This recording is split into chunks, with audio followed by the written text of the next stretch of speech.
지금 상승 사이클의 초입인 거는 확실해요. 이미 주가는 상승 사이클의 한 3분의 1은 지난 거예요. 그래도 뭐 걱정하지 않으셔도 돼요. 아직까지 뭐 상승 룸은 남아 있는데요. 그러니까 엔비디아가 요 쇼티지 상황을 이용해서 뽕을 뽑겠다라는 거죠. 그런데 수혜가 별로 없죠. 그런데 여기에 거의 유일하게 수혜를 보는 게 하이 밴드위스 메모리라는 D램 덩어리가 들어가요. 고성능 D램 덩어리가 들어가는데 독점으로 공급을 합니다. 그리고 이제 HBM을 만드는데 필요한 장비가 있죠. 그 TSV TC 본딩이라는 건데 이게 독점을 하죠. 그리고 엔비디아 관련주들이 이제 어느 정도 오르고 나니까 그 다음에 메모리 쪽으로 가는 거죠. 그래서 HBM 쪽을 처음으로 쳐다보다가 그 다음에 DDR5가 또 좋아질 수 있겠구나 라고 해서 DDR5 관련주들이 또 많이 올랐고, 자 그러면 그 다음은 어떻게 갈까? 결국은 쪽으로 가지 않을까 생각합니다.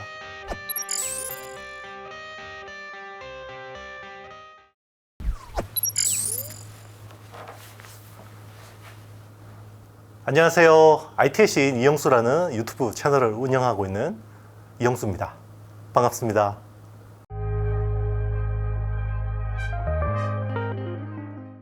업황이요, 좋아지고 있어요. 좋은 소식이죠. 우리 뭐 당연히 메모리 반도체 이야기 하시겠는 거겠죠. 이제 우리나라는 메모리 반도체가 제일 주력인 나라이기 때문에 YOY 전년 대비해서 보면 안 좋아요. 그리고 전 분기 대비해서 보면 안 좋습니다. 그런데 전달 대비해서는 올라가고 있어요.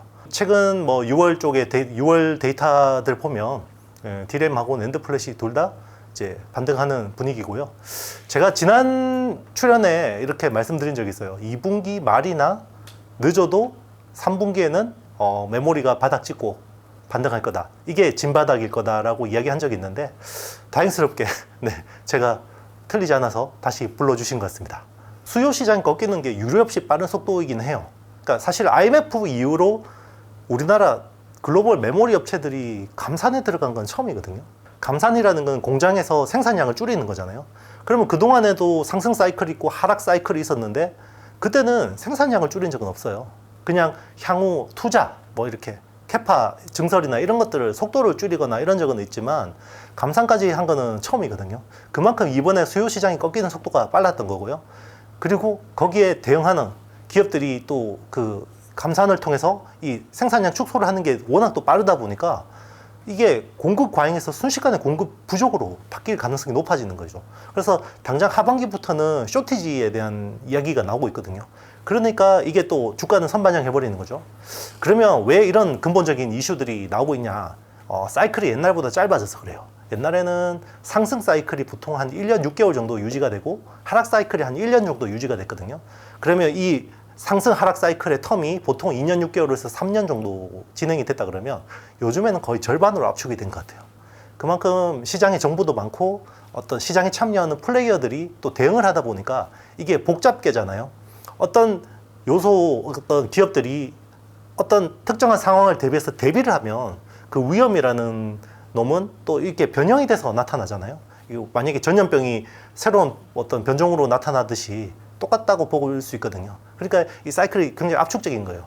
그러니까 제일 투자자들이 위험한 게 기존에 이미 올드 패션이 돼버린 여기 관념에 갇혀 있던 분들이 이 시장을 못 따라잡는 거예요.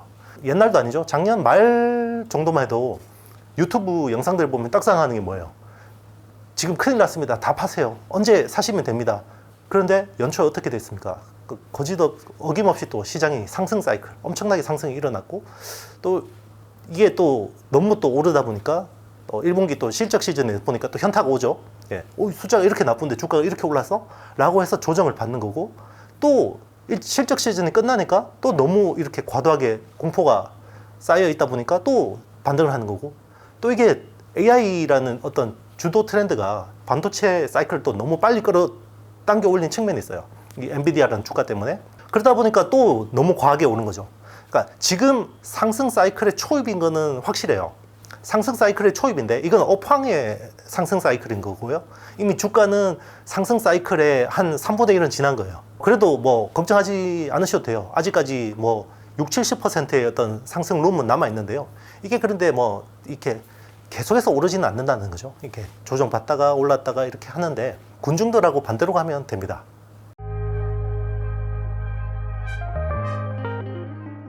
와, 신박한 주장이네요. 기존의 어떤 모든 정설들을 다 뒤집는 주장인데 그렇게 볼 수가 없죠. 네, 사실 미중 패권 전쟁의 가장 중요한 어떤 쟁점이 지금 반도체고요. 반도체는 영향을 받을 수밖에 없어요. 그래서 어떻게 보면 그 반도체라는 이 요소가 이제는 단순한 경제의 어떤 한 요소가 아니라 이제는 정치, 뭐 이런 세계 패권 이런 어떤 지각 변동에서 가운데 있는 거거든요. 그래서 지금 우리나라가 어떻게 대응하느냐가 굉장히 향후 우리나라 미래에서 되게 중요해질 거고 반도체 산업에서도 굉장히 중요해질 수 있다고 생각합니다. 특히나 요즘같이 뜨는 이제 AI 반도체라든지 그리고 이제 새로 부상하는 로봇, 자율주행차 뭐 이런 것들은 결국 그 기존에 우리가 해오던 방식으로 해서는 주도권을 잡을 수가 없는 거거든요. 그런 측면에서 삼성 파운드리의 시스템 반도체에 거는 기대가 클 수밖에 없는 거죠.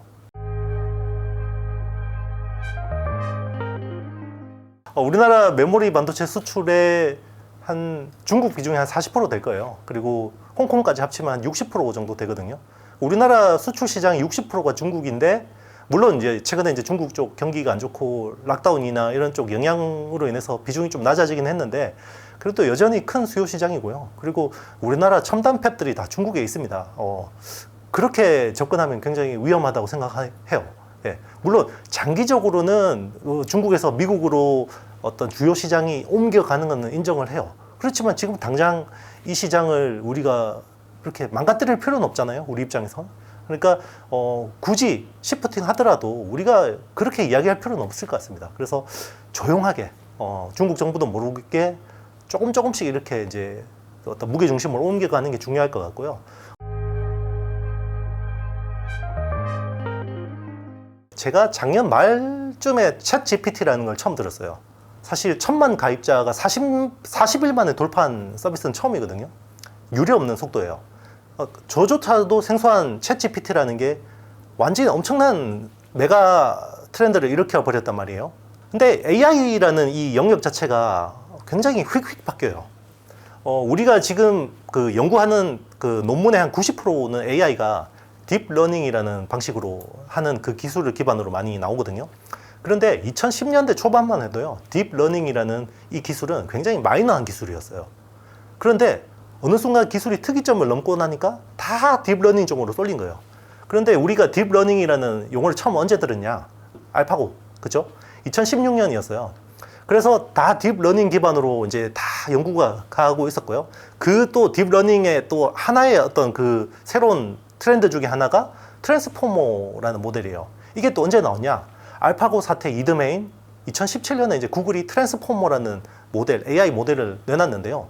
당연히 굉장히 마이너한 연구 주제였겠죠.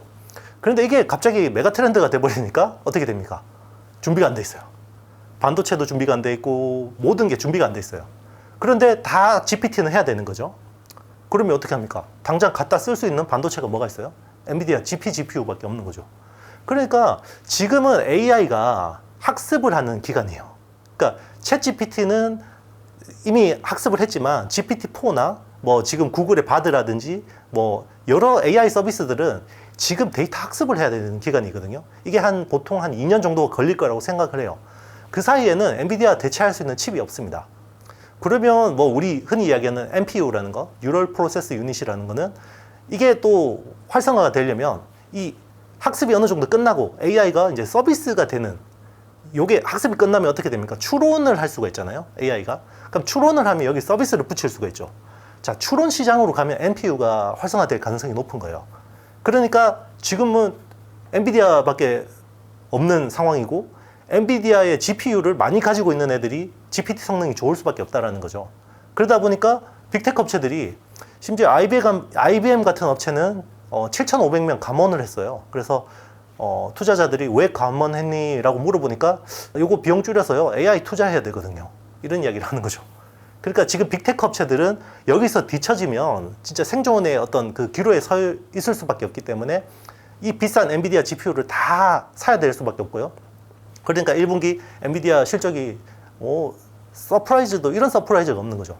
그런데 엔비디아 수혜주들이 별로 없어요. 네, 엔비디아가 만드는 그 서버 한 대가 지금 A100이라는 칩을 쓰면 이 A100은 이제 7나노 TSMC 공정으로 만들어지는 건데요. 보통 서버 한 대가 일반 서버가 한 7,500불 정도 합니다. 그런데 A100을 쓴 서버는 보통 한 12만 불 정도 해요. 굉장히 비싸죠. 그런데 여기 원가의 80%가 GPU예요. 지금 최신 칩 H100이라는 신규 칩이 이제 TSMC 4나노 공정으로 만들어지는 칩인데 요거는 A100보다 3배 성능이 좋은데 3배 비쌉니다. 네, A100이 1만 달러인데 H100은 3만 달러예요. 그러면 이걸 가지고 서버를 꾸리면 얼마냐? 24만 달러예요. 그 중에서 80%가 GPU 코스트입니다. 그러니까 엔비디아가 요 쇼티지 상황을 이용해서 뽕을 뽑겠다라는 거죠. 그런데 수혜가 별로 없죠. 그런데 여기에 거의 유일하게 수혜를 보는 게 하이 밴드위스 메모리라는 D램 덩어리가 들어가요. 고성능 D램 덩어리가 들어가는데 SK 하이닉스가 독점으로 공급을 합니다. 그러니까 최근에 SK 하이닉스가 연초 대비해서 주가가 50%가 올랐고요. 보통 이제 그 A100이나 H100이라는 GPU가 한 개 있으면 HBM 덩어리가 6개 붙어요. 예, 6개. 근데 HBM 한 개 그 덩어리는요, 12층 아파트라고 생각하시면 됩니다. D램 12개를 적층해서 붙이는 거고요. 그러면 이 6개를 붙이면 총 40GB 혹은 80GB 정도의 메모리가 돼요. 그런데 트랜스포머 모델이라는 거는 굉장히 많은 데이터들이 필요해요. 그러니까 메모리가 많으면 많을수록 좋은 거거든요. 그런데 엔비디아가 약간 의욕이 있는 거죠. 제가 의도적으로 메모리를 적게 해서 GPU 성능을 뽐내려고 하는 거 아닌가? 이런 의혹들이 있어요. 근데 뭐 엔비디아가 그걸 공식적으로 이야기해 주지 않으면 알 수가 없죠. 그래서 지금 HBM 쪽으로도 약간 새로운 어떤 기술들이 진보가 되고 있는데 기존의 12층짜리를 18층으로 또 늘리려는 것. 그러면 층수가 50%가 더 높아지면 안 돼요. 왜냐면 이 HBM의 높이가 GPU보다 높아지면 안 돼요. 그렇기 때문에 그러면 어떻게 합니까? 한 개의 D램이 굉장히 얇아져야 되겠죠. 그러면 이 칩을 굉장히 얇게 갈아줘야 되는 백그라인딩을 굉장히 많이 해야 되거든요. 그런 쪽을 하는 게 또 일본의 디스코라는 업체가 이제 그런 쪽을 많이 하죠. 네. 그리고 이제 HBM을 만드는데 필요한 장비가 있죠. 이제 D램을 수직으로 쌓아서 붙이는 장비가 있어요. 그 TSV TC 본딩이라는 건데 이게 한미반도체라는 회사가 독점을 하죠. 그래서 한미반도체가 SK 하이닉스하고 같이 많이 올랐고요. 그래서 최근에는 이 어드밴스드 패키징, 첨단 후공정 쪽으로 계속해서 이게 확장이 되는 거예요. 그래서 이오 테크닉스나 인텍 플러스나 이런 회사들이 계속해서 같이 이렇게 움직이는 거고요. 그리고 엔비디아 관련주들이 이제 어느 정도 오르고 나니까 그 다음에 메모리 쪽으로 가는 거죠. 그래서 HBM 쪽을 처음으로 쳐다보다가 그 다음에 DDR5가 또 좋아질 수 있겠구나 라고 해서 DDR5 관련주들이 또 많이 올랐고, 자 그러면 그 다음은 어떻게 갈까? 결국은 스토리지 쪽으로 가지 않을까 생각합니다. 그래서 솔리드 스테이트 드라이브 SSD 쪽으로 좀 관련된 업체들이 있으면 거기 좀 이제 수혜를 볼 수가 있죠. 어떤 정상적인 경제 상황에서는요, 보통 스마트폰, 모바일 쪽이 한 40% 정도 되고요.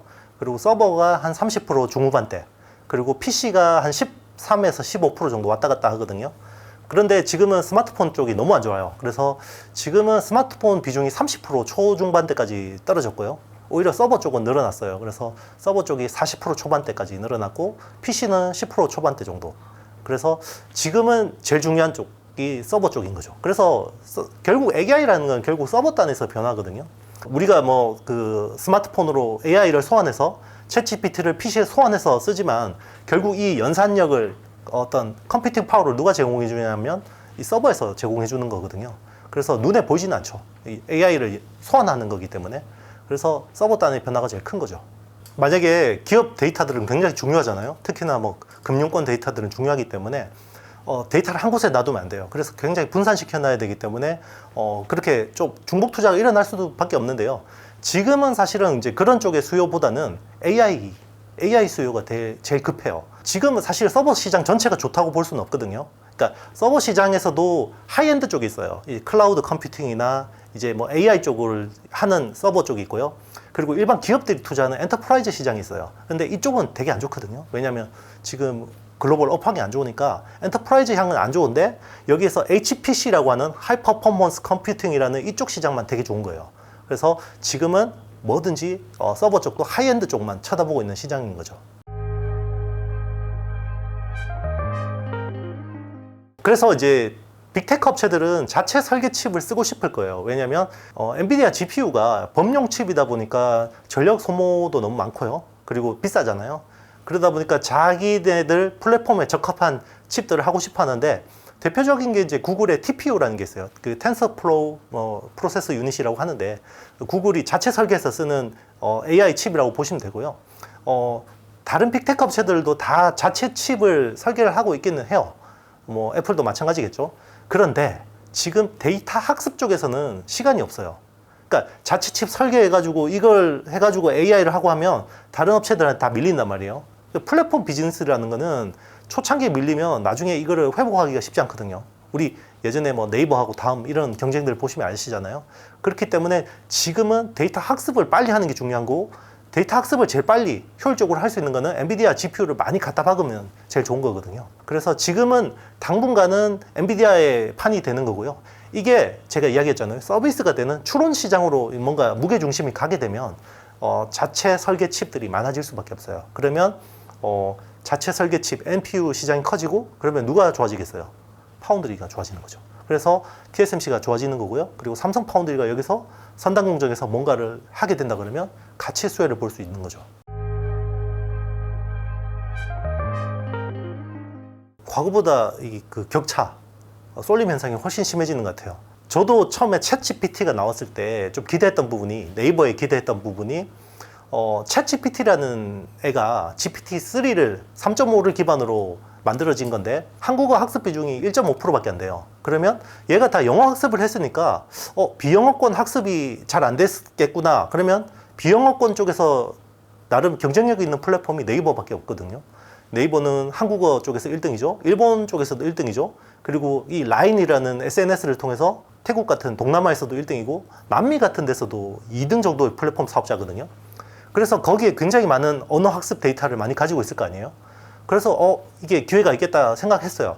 근데 최근에 좀 애매해진 측면이 있어요. 왜 애매해졌냐면 GPT-4가 한국어를 너무 잘하더라고요. 그래서 사실은 네이버 그 하이퍼클로바에 대해서 기대했던 부분들이 최근에 좀 이게 사그라들면서 주가도 좀 움직이는 것 같습니다. 이게 이제 AI라는 게 어떻게 보면 파운데이션이라는 모델이 있어요. 그러니까 오픈 AI처럼 이렇게 그냥 데이터를 막 모아서 이렇게 비즈니스를 하는 플랫폼이 있어요. 이게 파운데이션 모델이라고 하거든요.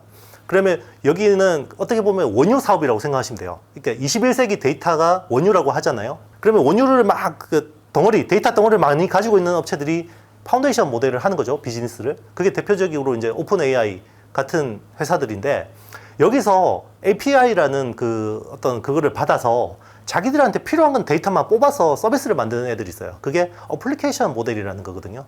그러니까 지금 네이버는 글로벌리 봤을 때 빅테크를 제외하면 거의 유일하게 파운데이션 모델을 할 수 있는 업체고요. 카카오는 이런 파운데이션 모델을 할 수 있는 인프라가 없어요. 왜냐하면 이게 기본적으로 데이터를 많이 가지고 있어야 되고, 그리고 슈퍼컴퓨터가 있어야 돼요.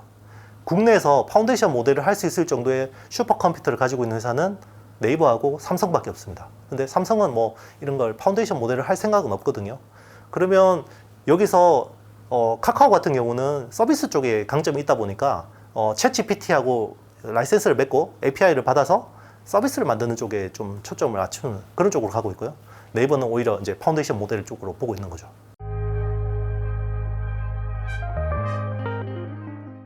일단 자동차 반도체는 현재로 보면 전체 반도체 시장에서 봤을 때 한 자릿수 비중밖에 안 돼요. 메모리 같은 경우는 2%밖에 안 되거든요. 중요한 게 이거예요. 그러면 지금 자동차는 그런데 미래 자동차는 어떻게 되냐? 마크 주커버그가 이런 이야기를 했죠. 2010년대 초반에 향후 자동차가 바퀴 달린 스마트폰이 될 거다라고 이야기했는데, 지금 어떻습니까? 레벨 3, 레벨 4가 되면 바퀴 달린 미니 서버가 돼야 돼요. 그러면 자동차 쪽에 엄청난 컴퓨팅 파워들이 필요해지거든요. 그러면 지금은 차량 반도체라는 게 굉장히 허접한 칩들이에요. 그러니까 MCU라고 하는 칩들이 뭐 90나노, 뭐 60나노, 50나노 막 이런 정도예요. 좋은 것도. 그런데 지금 테슬라가 쓰는 FSD 같은 칩은요 14나노거든요. 근데 향후에는 7나노, 5나노, 4나노까지 가요. 최근에 삼성이 암바렐라에 수주받은 게 5나노 칩이거든요. 이게 차량용 AP예요. 그러면 레벨 3가 본격화되는 2025년이 되면 굉장히 고성능 컴퓨팅이 구현 가능한 칩들이 필요해져요. 그럼 이게 얼마나 커지겠어요?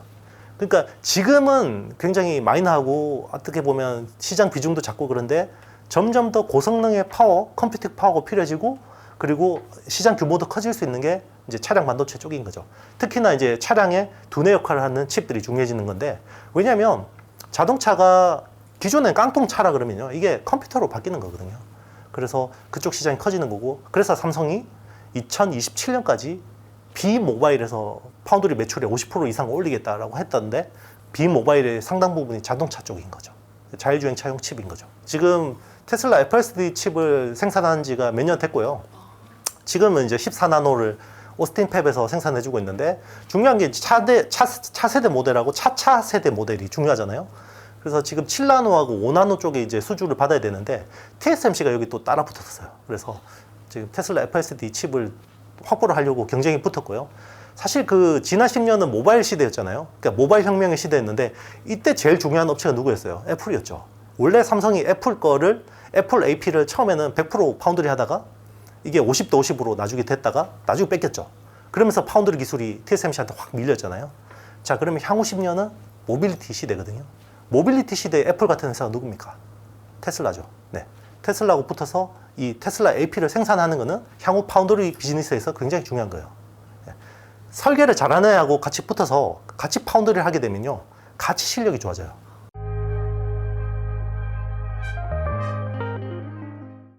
일단 2분기 SK하이닉스 원래 가이던스가 4조 정도 적자 볼 거라고 예상했거든요. 최근에 나오는 이야기가 2조 원 정도 적자로 선방할 거다라고 이야기가 나오고 있고, 왜냐하면 시장 컨센 대비해서 더 잘 나오면 이게 서프라이즈인 거거든요. 그래서 아마 2분기 서프라이즈 나올 가능성이 높고요. 그리고 하반기가 되면 메모리가 쇼티지가 될 가능성이 높아요. 그러면 기존에 있는 재고 자산의 가격이 막 오르겠죠. 그러면 실적이 좋아질 수가 있어요. 그러면 하반기부터는 SK하이닉스하고 삼성도 둘 다 굉장히 실적이 개선될 여지가 높은 거죠. 자, 그런 것들을 선반영하는 거예요, 주가는. 그러면 하반기는 어떻습니까? 내년 업황을 땡기겠죠. 내년 메모리 업황 굉장히 좋거든요. 그래서 저는 올 하반기, 내년 상반기까지는 굉장히 반도체 주식 열심히 해야 된다 생각합니다. 다만 최근에 좀 과하게 단기간에 급등했기 때문에 조금 조심하는 그런 대응은 필요할 것 같습니다. 삼성하고 SK하이닉스가 좋아지면요, 국내 소부장 업체들은 다 좋아지죠. 그러니까 어떤 올해의 주가 반응을 보면요, 연초 대비해서 가장 많이 오른 쪽이 소부장에서 보면요, 장비예요.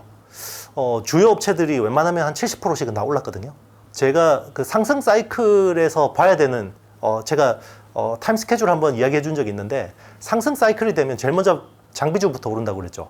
그리고 이게 왜냐하면 이익 레버리지 효과가 크기 때문에 장비가 제일 먼저 오르고요.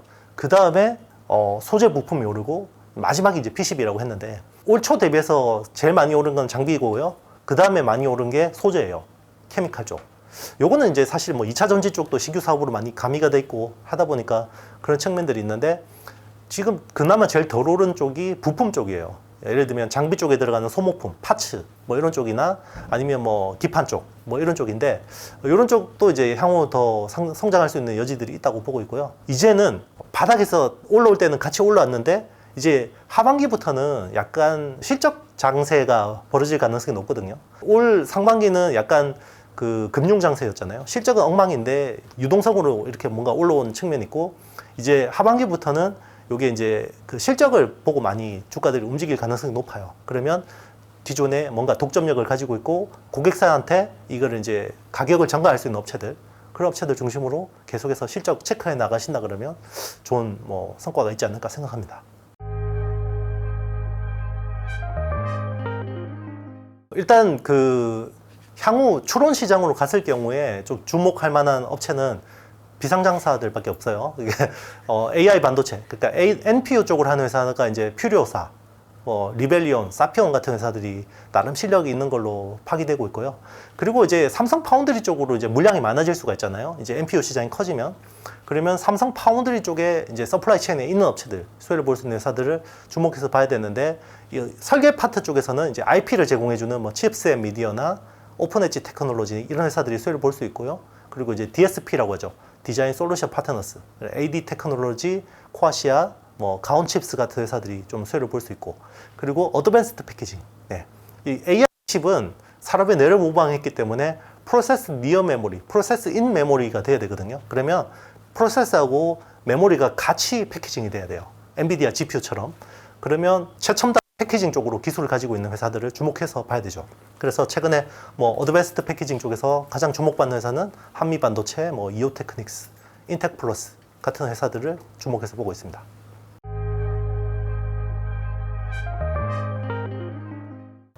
일단 삼성 입장에서는 굉장히 뺏어오고 싶을 거예요.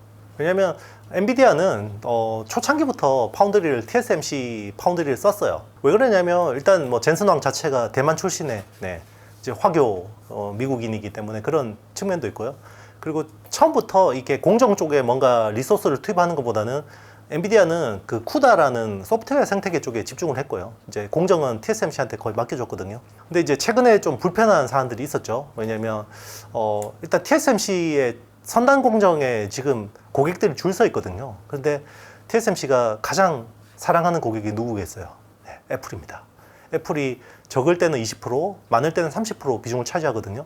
그러니까 제일 좋은 팹은 애플한테 주는 거예요. 그러니까 엔비디아가 AI 시장에서 뭐 맹주라고 하지만 TSMC 매출이 5%밖에 안 되기 때문에 항상 쩌리 취급을 받는단 말이에요. 그러니까 계속해서 선단 공정에서 이게 순서가 밀리는 거죠.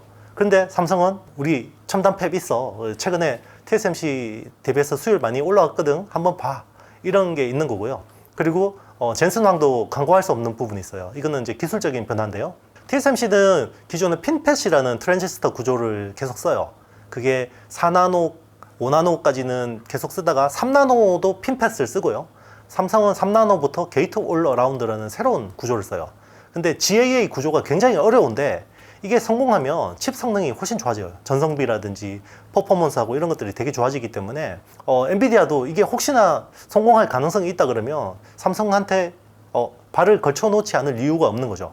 네, 그런 측면에서 서로의 이해관계가 좀 떨어졌을 거고 이제 그런 이야기를 하지 않았을까 생각했을 거예요. 그래서 젠슨 왕이 제일 궁금한 거는 야 니네 3나노 게이트 올 어라운드 수율 얼마나 나오니? 요거 이야기했을 거고 네, 그러면 삼성은 야 니네 그 차세대 AI 칩, H백 같은 거 칩 얼마나 줄 수 있어? 이런 이야기를 하지 않았을까 생각합니다. 그리고 이제 엔비디아가 뭐 AI 칩도 잘하지만 차량용 AP도 되게 잘하거든요. 이제 그런 것들은 선단 공정보다 약간 한 세대 뒤 정도의 제품인데요. 그게 뭐 보통 8나노 이런 거거든요. 이제 그런 쪽도 물량을 충분히 삼성한테 줄 수 있기 때문에 뭐 그런 이야기도 했을 것 같습니다. 작년 초까지만 해도 그 삼성의 4나노, 5나노 수율이 35% 수준밖에 안 나와가지고 최우량 고객인 퀄컴의 물량을 뺏겼죠. TSMC로. 그래서 삼성이 그동안 어떻게 했겠어요?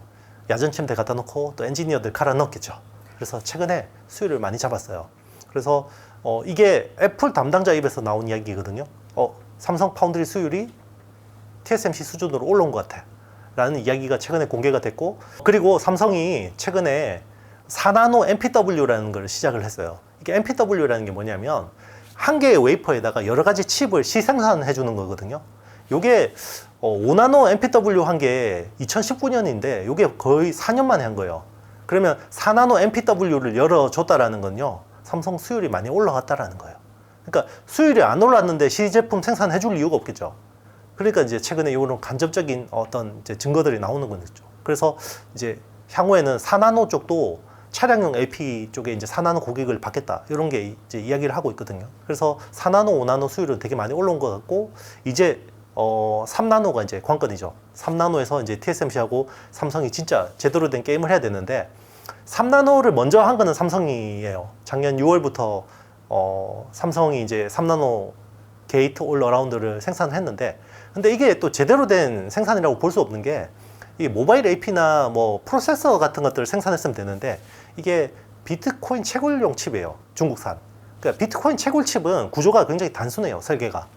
그러니까 이게 제대로 생산했다고 볼 수 없는 거고, TSMC는 아직까지 3나노에서 좀 헤매고 있는 상황이고, 그래서 아직까지는 이제 내년까지 지켜봐야지 3나노에서 어떻게 성부처가 나오는 건지 볼 수 있을 것 같아요. 만약에 삼성이 여기서 조금만 앞선다 이런 이야기들이 나온다 그러면 삼성 시스템 반도체 관련주들이 굉장히 호재일 수 있죠. 그럼 TSMC 그 상위 고객사들도 좀 많이 뺏어올 수 있는 건가요?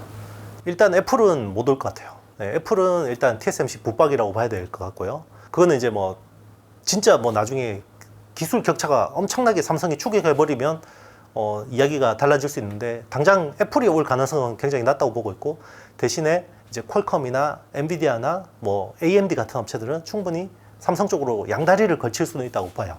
그 물량만 해도 상당하거든요. 네. 그런 쪽에 기대를 하고 있죠. 애플 입장에서는 이제 삼성이 어떻게 보면 경쟁자잖아요. 경쟁 칩을 만들고 경쟁 세트 제품을 만들기 때문에 이제 그런 부분들이 있고, 그리고 이제 파운드리를 맡기면 자기들 설계 데이터를 많이 줘야 돼요. 이제 그게 좀 불편한 측면들이 있는 것 같아요. 근데 이제 삼성은 공식적으로 절대 우리는 이거를 설계 쪽 사업부에 주지 않아 라고 이야기하지만 그걸 뭐 알 수가 없으니까, 네. 이제 애플의 의심은 충분히 뭐 납득은 가죠.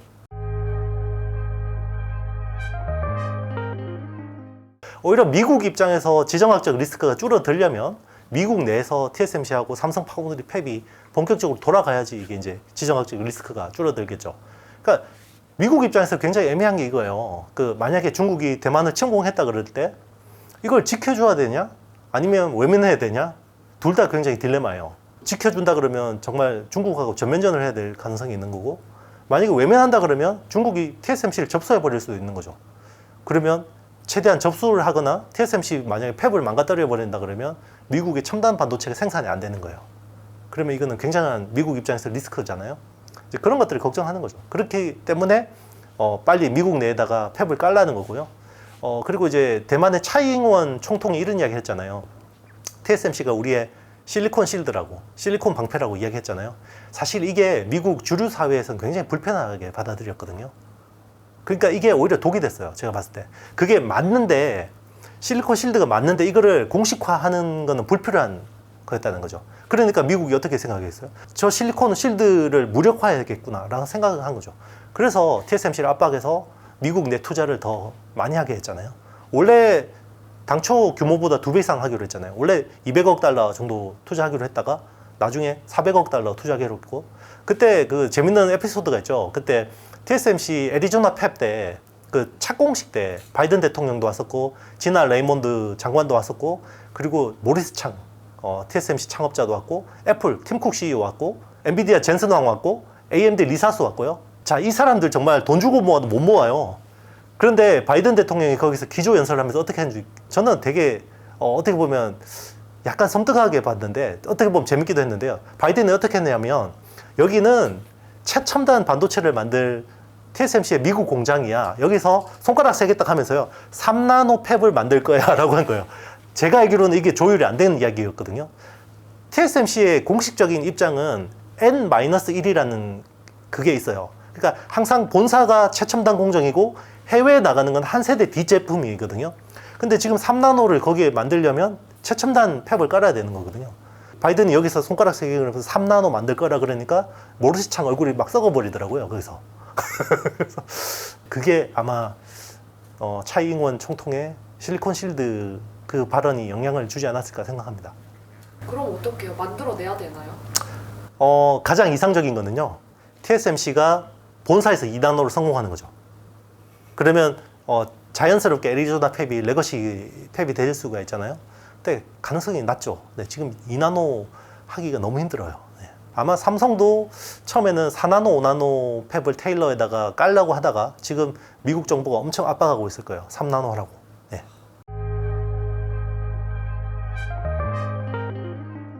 투자자들은 항상 급하죠. 네. 감산했다고 하는데 왜 감산 효과가 안 나타냐? 감산을 어떻게 하냐면, 이제 감산할게요 그러면 웨이퍼 투입을 줄이겠죠. 이게 칩으로 나오는데 택 타임이 3개월 걸려요. 그리고 시스템 반도체는 4개월, 5개월이 걸려요. 그러면 2분기에 그런 이야기를 했잖아요. 그러면 이게 효과가 나타나려면 하반기가 돼야 되죠. 그런데 투자자들은 왜 감산 효과가 안 나타나냐, 그런 이야기를 하는 거죠. 그런데 시장은 현명하죠. 벌써 하반기 업황을 당겨버리기 때문에 하반기부터 이게 본격화될 거라는 거예요.